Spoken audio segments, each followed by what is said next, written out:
ছিল আমার জন্মদিনের সকাল। আমার জন্মদিন শুরুই হয় গুরুজনদের সবার আগে প্রণাম করে, সবার আশীর্বাদ নিয়ে। তারপর মা চন্দনের ফোঁটা পরিয়ে দেয়।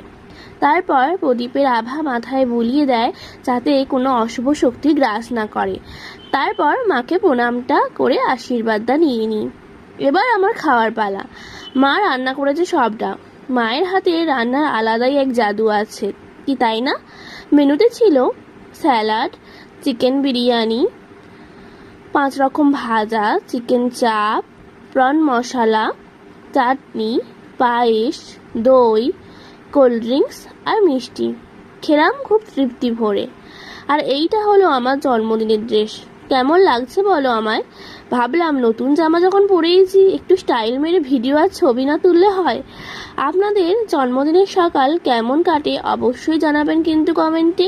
এখন টাটা।